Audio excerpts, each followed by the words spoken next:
Hi there, I am back again with all the latest transfer stories for today. Manchester United have contacted Brighton to explore a potential move for Cameroon midfielder Carlos Baleba, who is considered the missing piece in the United midfield. We also understand United have reached a full agreement on personal terms with Benjamin Sesko. The RB Leipzig forward is yet to sign a deal, is set to sign a deal until June 2030. Everton have opened talks over a deal to bring in England winger Jack Grealish from Manchester City after falling down the pecking order under Pep Guardiola. And Sweden striker Alexander Isak has been told to train alone at Newcastle United amid interest from Liverpool, while the 25-year-old also missed a family day for the players put together by the club. And Nottingham Forest are closing in on a deal to sign 27-year-old Brazil midfielder Douglas Luiz from Juventus. Everton are also interested in the player. RB Leipzig are discussing contract terms with Liverpool and England under 21 midfielder Harvey Elliott before they make a formal transfer offer. Inter Milan could consider a move for Manchester United and England winger Jadon Sancho if they fail to sign Nigeria forward Ademola Lookman from Atalanta.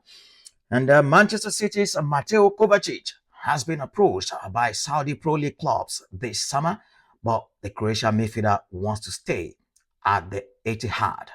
Well, that's all the latest transfer gist I've got for you for now. We will have more updates for you, of course, tomorrow as we take a look at all the latest transfer rumors before the transfer window shuts when the new season starts. So let's focus on some interesting stories here. Then Carlos Baleba going to Manchester United will be an interesting one because what a player, what an energetic midfielder that young man is. And at just 21, he ticks all the boxes. And that United midfield has been crying for a ball playing, a ball carrier in the midfield for some seasons now. A couple of players have tried, they've tried in that position. They really haven't worked. You look at Ugarte really worked. Casemiro has lost his spark. The usual spark we knew him for when he was at Real Madrid. And age is not also on his side.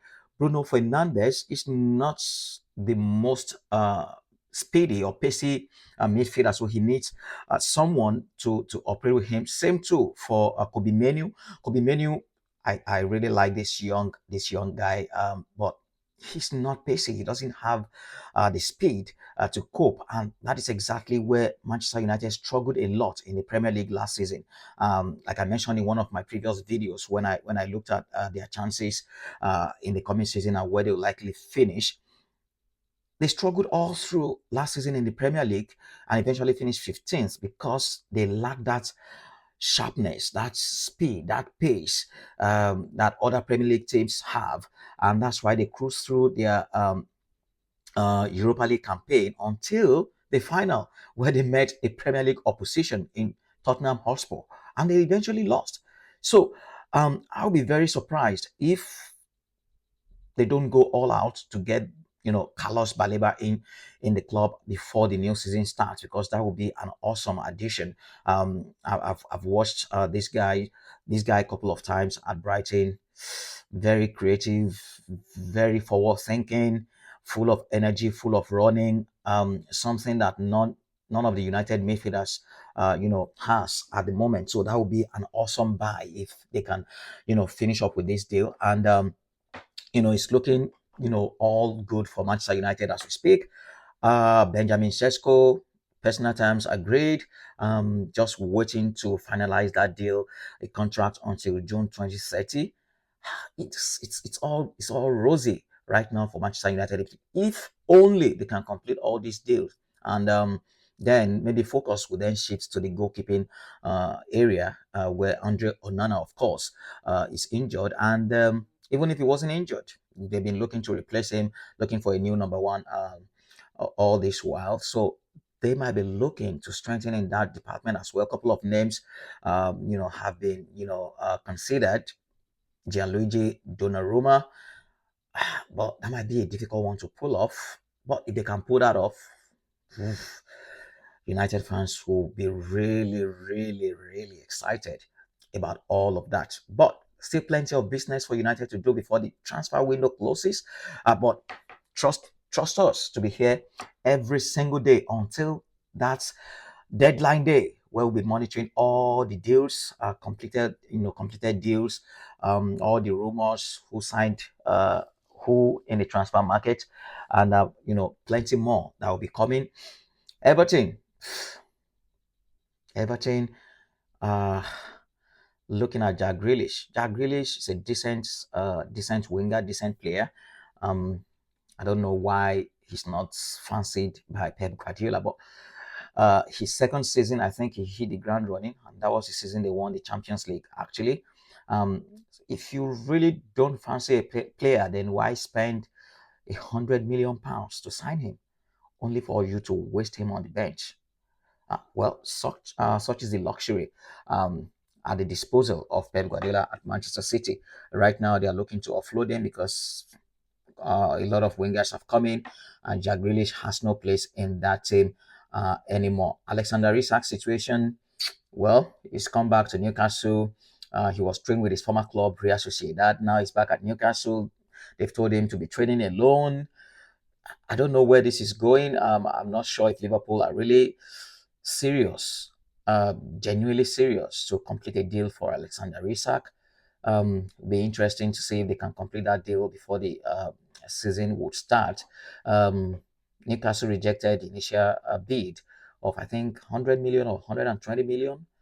I mean, well, he's training alone at the moment. We don't know how this is going to end, but we already know once a player wants to leave, that means his mind is no longer at the club. So we'll keep our tabs on this one for you and bring you all the latest developments and updates as far as Alexander Isak situation at Newcastle United is concerned. Harvey Elliott's been muted to go to RB Leipzig. What a perfect destination for this young lad to develop his football further, to grow into something even bigger, and maybe come back one day to the Premier League. But right now, I don't think it's, apart from cup competitions, I don't think he's got. He's going to be guaranteed regular football next season in that star-studded Liverpool side. And you look at Jadon Sancho, being considered by Inter Milan. Ademola Lookman, personal terms, initially agreed with him. He's being frustrated by Atalanta. He's come out to say a couple of things. I mean, I don't really know what happens with Italian clubs when it concerns, releasing players, especially African players. We all know how the Victor Osimhen story, went and ended eventually. Where he ended up at Galatasaray, top 2, top 3 striker in the world. Should be playing in the top leagues in Europe, but right now he's ended up at Galatasaray. They are frustrating. Atalanta currently frustrating Ademola Lookman again.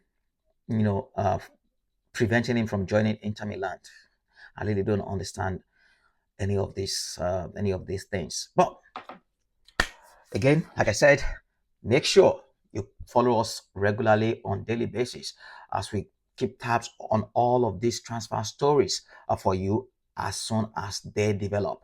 Well, I think I'll see you again tomorrow for more updates as far as transfer stories are concerned. Keep the likes and comments are coming in. It's still Touchline Frenzy.